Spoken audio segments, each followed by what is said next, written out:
So, yeah, for reference, this scene is yeah, the first reference in it.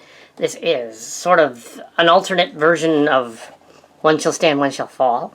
And in it we have Prime and Megatron are going to fight. Megatron has already killed Hot Rod, so he can't interfere. And then Galvatron kills Prime. And then Springer in the other universe shows up, because, yeah, that's what's going on. So, yeah. So that the universe is all wonky. Okay, let's do this. Okay, so yeah, he didn't finish it. He said he's gonna, never finished it. Said it's complete. It's the second half of the story. He has the Decepticons winning and being captured. Seems like a Buffkin story. Yeah, but we have the other two stories that kind of seem similar, so we're gonna use those. And yeah, so this was, yeah, up until the end of that section. The other stories could go with it, sort of. Yeah. So yeah, everybody's kind of captured there, and they're still kind of in the hub, in the thing. So it's actually a universe that's already happened to them. So yeah.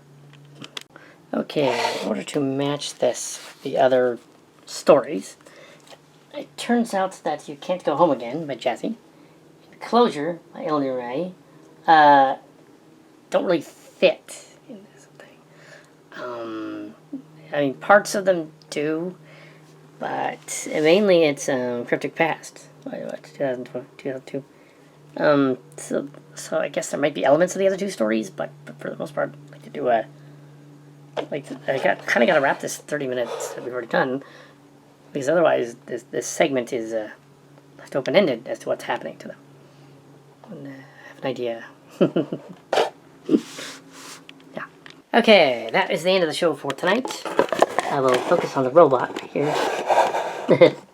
That is the end of the show for tonight, and we have completed Back from Emptiness part of part 2. Meredith, Cryptic Past, which is not quite half an hour. So, or maybe it is just barely a half an hour. And the other one is a little more than that. So, Meredith. So we're going to need one of those other episodes, or pieces of the other two. So, tomorrow, we'll have to do some of the other two episodes, just to have a little more going on in there. And there is room for other stuff to go on in there. We so far have a Tales from the Crypt type story. We have the robots, two stories going on. We had this was a Cryptic Past, the previous was Blood and Emptiness. We're probably going to do the Jazzy one, the siblings one, or elements of Closure. We'll probably have all of them there in some form or another. But we're certainly not going to do literally all of the 40 pages of each of these scripts. That would be insane to do that. And we'll have to look this over and see what needs to be done. This is MC Kimchi, Star Preppers. Yeah. And, yeah, so this is the Fembot one. This Closure one. Also, we have You Can't Go Home Again by Jazzy. The Closure is written by somebody named Eliri. And Mirkneith is an Egyptian goddess. Egyptian queen. She was a pharaoh. Similar to Cleopatra and stuff like that. Egyptian pharaoh. And Uncommon, Tutankhamun's mom. And he has Hatshepsut. Yeah. Hatshepsut? That's her name. There were a couple of female pharaohs in there. Yeah. So she's one of them. It's kind of cool. She's named after that. Actually, you might want to do Can't Go Home Again instead of that other one. Because Closure has too many extras, and this one might fit better as the Closure. The story, yeah. But it's not complete. It's like the third half of the Star Trek things. Yeah. We got enough material. We just foreshortened the end. Alright. Making of. We got to the end of the next larger episode. Discovered that we only have 48 gigs of the other one. And we have 30 gigs of that one. So we do actually need You Can't Go Home Again. And we need Closure, the other episode. So the next one we're going to do is Closure. and to get a full hour. But we don't have a full hour, so. And it fits. So what are the other characters doing in the scene? They're doing something. They're going to find out what they're doing. Yeah. So so we've got the opening here. This is the yeah. That was. You can't go home again. All of it. Oh my goodness. Well, what it was like a half episode. See how much tape there is. Maybe it's enough. Have rewritten, well, I have deleted about 2/3 of closure, which was about 40 pages, so that it's about 10. And just some scenes establishing, okay, Prime and them really weren't killed in the first act, or at least a version of Prime wasn't killed in the first act, and they are on the spaceship, trying to figure out how to get the other Springer that's emerged from there. Just so happens there's a scene involving a Springer and or a guy that they find damaged, and that's going to be Springer in this version. So we have Alita and Optimus and looks like Hoist in the scene, but I don't think we need Hoist to say anything, so I'm just going to... Spike isn't there, he's not going to be in it. Just going to not say his line. I cut to them going like, he's alive. Blitzwing does not need to be in the scene, that doesn't make sense. So, that was the 10 minutes of closure that we used. The rest we did not, so it almost doesn't count as a moment in time thing. So yeah, so it doesn't really count. Yeah. There it is. So let's wrap it up then. This is Calcat, the Calcatster, and this is the making of the wrap-up virtual photography on this episode, directed by MC Kim, the bearded lady. It's Kimchi from Starcrackers. This one. So, also did City of the Time Forgot. It was very similar to City of Time Forgot. So why not? Ended up using only 10 minutes of closure because most of it wasn't usable, and we knew it wouldn't be. But we had to use all of. Can't Go Home Again, which was an interesting. That was Jazzy story. It was a sequel to the Jazz and his sister Jazzy story by Jazzy, the titular Mary Sue from the 90s and the early 2000s. Wrote a bunch of stories, but this was the final one. And apparently in the final one, she dies. They just kill her off. And they make it sound like it's Jazz's friend and not his sister, which is... They sort of changed that. They retconned it to his friend. In his tracks in this version. Several changes were done. I'm not the... no. I'm totally a dude. But bi on occasion. Oh my. But yes. So yeah, this is Pencil Photography wrapped here on September 10th. And try to put it together by the 12th. Yeah, not the 11th. There's too many other things on September 11th. That wouldn't really make sense. So 12th. Yeah, so it was 4 discrete stories originally. It was the second half of K.D. Cooper's saga. But he didn't do a complete episode. Well, he did in terms of volume. He did it was huge. We thought it was going to be the whole thing. We thought it was going to be oh my goodness, this thing is going to be 3 hours long. But no, it wasn't. It turned out there's a lot of exposition.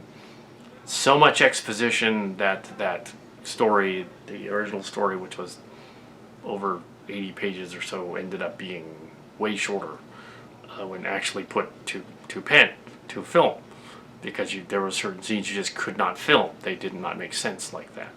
So this story ended up being shrunk down to to accommodate that. Yeah. So we had that story, and the other one we had all of these guys. Can't Go Home Again, Closure. These were about 40 minutes. Closure and You Can't Go Home Again were 40 minutes. We had LA Rise, Closure, and You Can't Go Home Again. It's kind of strict. And here we have the other two that are all over the place now. They've been ripped up. Lexicon Part 2. Cryptic Past was quite short. Mirneith, or Mertenith, or Egyptian Merteniti. The the Egyptian pharaoh. She was a pharaoh. I'm sure the character's not a pharaoh, but it's named after one. Cryptic Past was probably maybe 30 minutes on film. So we said, oh, we can't just have it be 30 minutes. So it's got to be, we got to add like a little more, so it's a little longer. So the other two were put on the end. It looks like this is really, really super thick. Looks like it would be a two-parter. It isn't. It's one part. Both back-to-back together at KTS Online Studios in the Studio 2 here. Or Studio 1, the original. This is the original room where the series, Transformers fan series, was done when I was 15 and 16 years old. This is the very room, this is the very spot where this is roughly where the John Williams cat carrier was, cardboard chip was. Yeah. Roughly right where it was. The sets right over there, the benches and stuff. It's the same room. Which is cool. Yeah, so it was cheaper. So. Do it over here because it's cheaper. It's inflation and stuff. Yeah, but we're not going to blame anybody for that. Cause, yeah. Anyway, so, but yeah, so yeah, doing another volume looks huge. It's not. So this was a trend set back in the day, and in the 80s and 90s, and so we were doing fan films before fan films were a thing when we were in high school, and we had a Star Trek one and a Transformers one. Well, like the Transformers series, and the Star Trek one, Silly Track, and they're still doing them to this day, 35 years later or something, 36 years later. But yeah, so. Yeah, it just never ends. Not sure what's up next. After this, probably Star Trek, because we don't have a Robotech story yet. We don't really have a little more of a Star Trek story. So we'll see what's going on. And transform your day into an adventure. Yeah, there's. We didn't do a rollout at the end of this one, just because. It kind of makes sense. The hub thing is a Matryoshka or a. It's a ship, nesting doll, Matryoshka brain thing. It's also a ship. It's interdimensional, so there's several versions of it. Galaxy in other galaxies, and it has it explains how the Decepticons in that one timeline managed to make an armada big enough to take over part of the whole galaxy. Is they kept grabbing them from other universes through this hub thing. Made themselves way bigger than they would have been. Whereas in the Siege/Earthrise/ universe, they're not that big, so they didn't. It was interesting that this last 2 episodes, it's not going to be counted as 6, 7, and 8, but 6 and 7. 6 we did before, no, 7. So yeah, we had half of a story, and we had to do that to it, the other ones. Yeah, so 6, 7, and 8 go together. 6 and 7 go together. 8 doesn't exist. So 8's, yeah. So it's sort of like we did what would have been the second season. It would have had like 3 stories discreetly stuck throughout. But we managed to get this done in 3 months instead of 2 years. Just a couple months. We finished in September, so it isn't even October yet. It's September. So, and that is how it ends. And so. And Springer was going through it was a Springer episode, so he's going through the motions, seeing different stories that he encountered in his past, different stories the other Springer encountered after he met him, so that the planet knows. It's kind of like the Wrath planet, but more powerful, and it can manifest other robots to try to kill you and stuff. And yeah, so that's it. Yeah, it's Forbidden Planet, basically. Oh yeah, so pretty much. Anyway, so yeah, we've done that before, but it worked here too. Yeah. And there was a little subtext plot about the original story, the other story with the Micromasters. Originally, it was Micromasters, the Planet Master, and the Micromaster, and the Micron robots was changed to be the was changed into, it's the Mermaid story, Cryptic Past, which originally about the upgrade of Maximal to Predacon. And Maximals and Predacons, the upgrade happens in it. And originally the Micromaster guy goes to the planet, Countdown goes to the planet, and Overlord go to the planet, and they want to investigate, Ironworks goes to the planet. They want to investigate this Micron planet, and it was about this Micron planet, which is why everyone talks weird on the planet. They talk in sort of Cockney accents. And we weren't trying to be insulting. Just that's the way they talked in the script. And this episode is dedicated to Queen Elizabeth, who passed away at 96. So there, and just whatever. Yeah, thought that would be cool to say. Anyway, so but yes,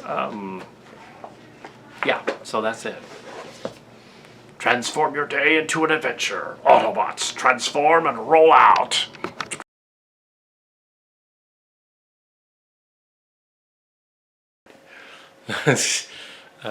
Morton Roadkill here. Yes, not Morton Roadkill. This is Cal Cat, and you're watching and this is the after show of All Transformers Mush, and it's real brief because what were we going to say about it? We were initially going to do something like 10 or 11 episodes originally over the course of 2 years. As usual, it's a CalCap thing, so it ended up being shorter because we were able to make it shorter. So we did. And Silly Kelly, like Cowpoke, MC Kim, Piedmont, all the Roadkill, all the cast came back. Early on, the Fillettes and the Piedmonts kind of left. The Piedmonts came back, so they were back. So So, all these names were added to the lexicon, but they really aren't anybody. It's just Calicat characters. But yes, they supposedly left, and so yeah, there's no. We're not insane. It's just that they're wanted to make it mysterious. It was Calicat doing all the voices, and Mark Hartz didn't have any cameos in this one. Was not really a consultant on this one, really. And by episode, I believe 6, I had to leave the studio. I couldn't do the studio anymore. With the Fillettes leaving. So, allegedly. So, they left, and then the studio left. So, we didn't have the studio anymore. So, the very last episode was done in the old studio from Trans. And this is the living room from KTS and all the other stuff over the years. And Gatsby. And it is also the bridge of the Starship Josh Braun from back in the day. Starcracker's Bridge. And it has a view screen now, which is awesome. So, so I'm sitting in the Helm couch here on the set. Blast doors behind me, see. And I did go on about what it was like to do that thing. This here's Clint Cowpoke at D23 in San Diego. Got into the press meeting and everything. I don't know where John Kemp is though. I mean, all I had to do was go say, I'm with the Cal-Cat Show. And I said, front row seat, get in there. The Cal-Cat Show, you're real awesome. Just kidding, I ain't at D23. I'm just kidding. Just messing with you. I'm actually in the set of, this is the other set, this is the kitchen set of The Deadly Hour, which was never released on video. Probably can't be because it's really, really raunchy dialogue in it. It's not very well filmed either. Set up a camera on a tripod, kind of like this, and aimed it at the wall. And Mark's Cards and Cal-Cat basically did an eating contest, eating gross stuff, kind of like on YouTube. But way before YouTube, it was like 89 and 90 and 94. Dan got into the act. He was in it. In 1, 2. Yeah. That wasn't a D22, but what I was at is silicone. This is a silicone shirt. Silicone. I was at that. And I did have a front row seat. That was awesome. We were at Silicon, Mark's Cards. And during the filming of this, during the loss, studio went away during that. And so, we've done 6 other episodes, and we're going to do the 7th one. And the 7th and 8th one, that's too much. It's too big. It's back from Emptiness 1 and 2. We'll never get it done by the end of September if we don't trim it. But it turns out we were able to trim it. And the whole episode is there, the one you're going to see. It's the finale. It's all there. We ended up using all 4 episode segments. We used the least amount of closure as possible. There was one called Closure. We used very little of that one. And it all fits in together. And it might seem like the beginning is more exciting than the middle and the end, but it's inside the space brain, Matryoshka brain thing, so it's actually is exciting in a way. It's more of a head trip kind of thing. Yeah. So it was space aliens. I'm guessing that's what they do. I'd like to give the another Transformer story, not including any humans in it this time around. Yeah, we didn't really want to go there with Spike and Daniel and all that. There was a brief appearance by the Jenna character, Jenna McLeod, in the story, but shown in real life. Not really her, it was somebody playing her. And Jenna McLeod was in it as a robot. So, in an exosuit. Yeah. A couple of scenes. What started as a Starship meets the Transformers. And went from there. Starship Locations meets the Transformers. And then we just came up with a bunch of other Lexicons ideas from Lexicons fan fiction site, which closed in 2015. And we said, well, we still can't use anything newer or modern, even though there's plenty of stuff on there. We selected from 25 scripts, short stories, scripts, treatments, whatever, whittled it down to about 11 or 12 candidates that we decided on. Early on, we wanted to do more T.L. Aarons because his stuff was funny, and it turned out his newer stuff was too angsty and dark and mean, so we couldn't use any of it. He finally did give permission to do that, but said, yeah, use some of my stories. Use my, use the one where, the Spike and Daniel backstory thing where Daniel's girlfriend dies. Do that one, yeah. And there's a big epic battle and stuff. It was epic, but it was too dark, so we couldn't use it. So we ended up not using any of his stuff, but some elements of his stuff kind of went there because Lexicons was more of a round table or writer's room than the other was. So I was able to do that, and so we did some of the other ones. There was a script. There was Where's your bite, man? And from this weird lighting, it looks sort of like one of those chodes from the Capitol. Never been there. Yeah. The last time I was at Capitol thing, I was 13. Ain't been there since. Now here we have my Silicon shirt, and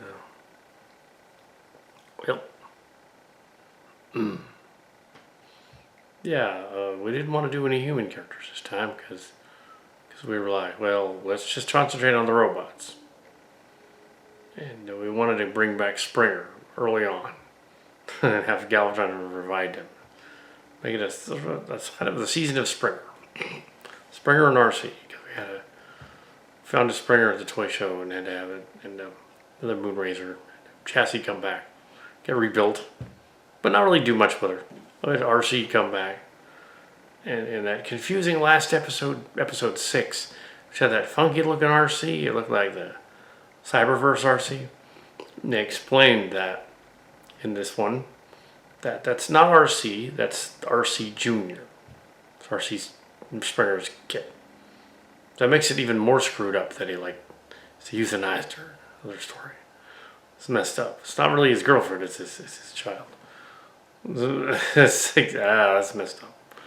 But it turns out that in this other Matryoshka planet, the planet has downloaded a version of her because it observed all that and recorded it. So the planet saves your image out, latent after image engrams. Kind of like V'ger saving the Android version and everything. With Star Trek, kind of like that. It's also like the Wrath planet, but more powerful. Kind of like that. It's not terribly important. It's a Transformer thing. It's science fiction. So, to put this episode together, you're watching the after show. There's really not much to say with the after show, so it's just Calicat, and yeah. We tried to do various accents. We probably failed. Was it Bolton or Carruthers? I think it was Did we do a Carruthers one again? I think we might have. Yeah, and a jazzy one again. Well, we called it the Rakshi one, even though it was jazzy. It wasn't Rakshi. In this version, we changed the name. It's jazzy again. Road Rage is. It wasn't nearly as. In retrospective, it wasn't nearly as nearly the same. Also dark and twisted. Also, most of these newer stories were darker. Tried to be comedic. Tried not to make it darker and more serious. But this last episode is kind of more serious. There are some funny bits in it, though. There's a scene where they go and meet like weird Cockney versions of Hoist and his friends, which was kind of funny. They're playing pirate, I guess. But yes. There was more to that too. So it was a Micromaster and a Micron Daihatsu thing, and they kind of implied that, which is kind of silly, that the Micro Autobots were enslaved on Antilla, the cosmic rust planet, and that the Micro Masters were their masters and they got away, which is kind of silly. Not stupid, but kind of silly. And it doesn't make sense. So we didn't really, kind of implied that was in there, but didn't actually use it as like the story did, made more of an impact out of it. Sorry. Let's go on to cow poop. Cow poop. I'll tell you about other stuff from it. Yuppers. Yuppers.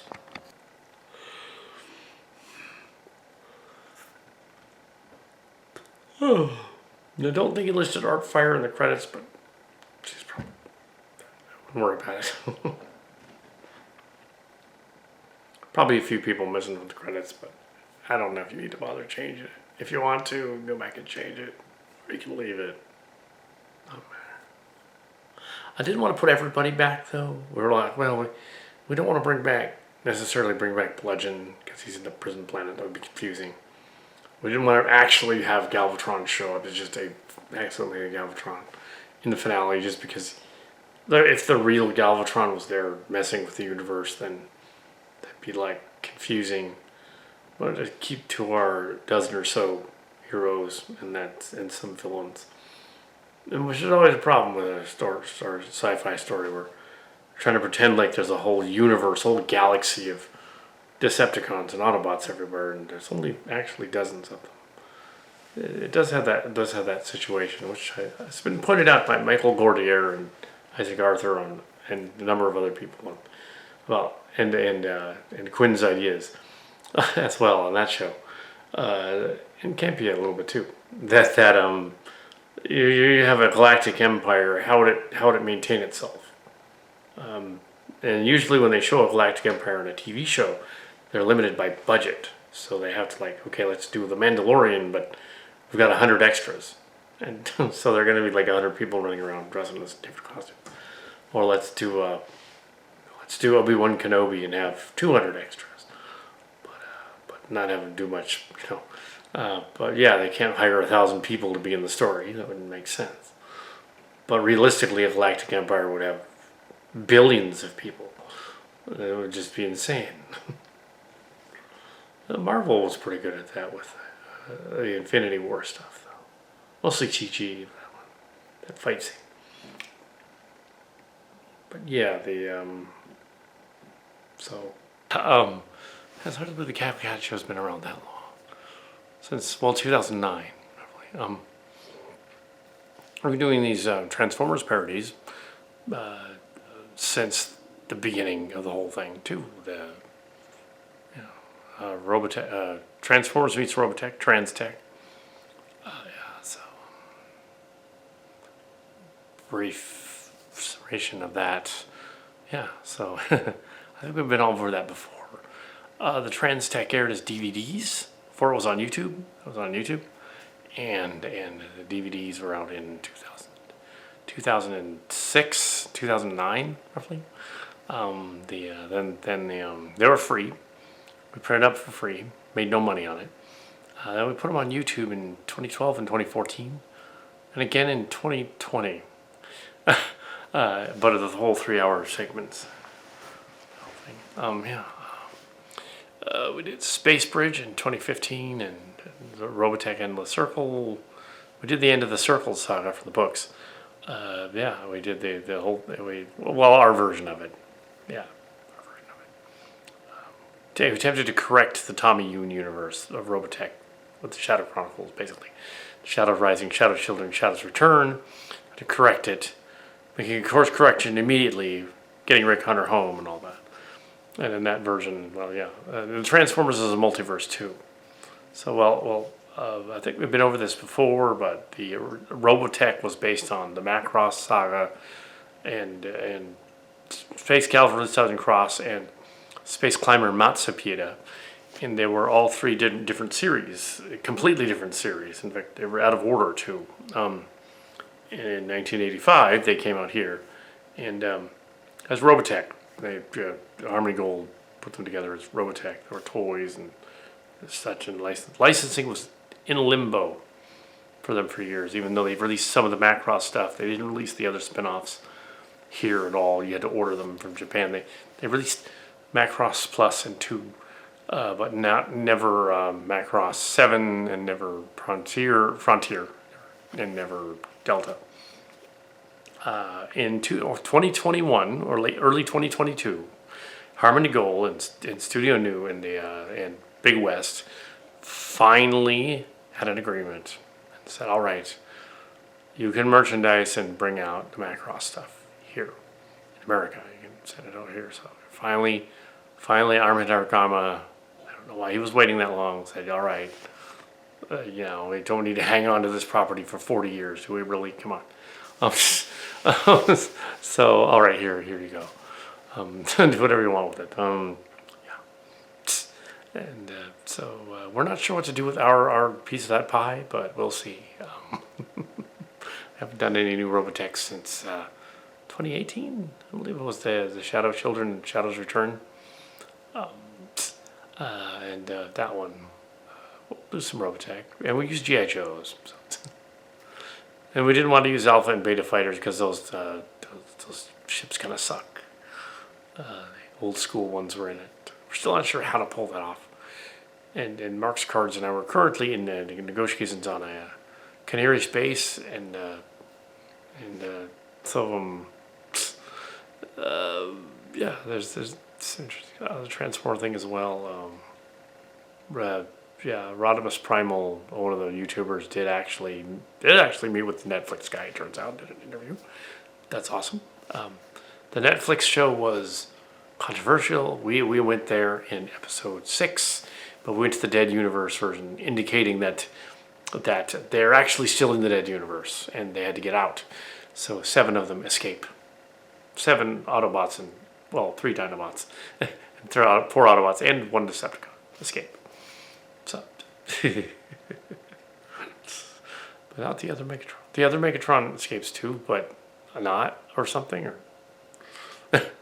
no, he wasn't actually there in the story. If you watch episode 6, the 2 Megatrons aren't actually in the episode. So it works. But yes, there's Now, the Calicat show doesn't have much of any connections anymore. Although Cowpoke was joking about the D23. But it is true that they've got the front row to watch George Sakai because of that artwork drawing. Not because we had VIP passes, but because of the artwork. Although Campia could have said, "Oh, we're doing something for Calcat," and they would have let you in. Just so you know, Campia, they would have let. Just said, "Oh, we're doing something for the Calcat show." Disney would have let you in, absolutely. No, just saying. You didn't think of that, but yeah. Oh no, we're gonna put you up in the front. Meet the press corps. Yeah, they would have let you in. Actually, even more so, you should have said Mark's card sent you, because that'd get you in even more. Just kidding. I'm kidding. Because he got to be in the 33 room, the special 33 room. He got to go in there. Mr. McMahon approves. He does. He approves of our stuff. Anyway, that's the end of this. After show's over. We'll see you around somewhere.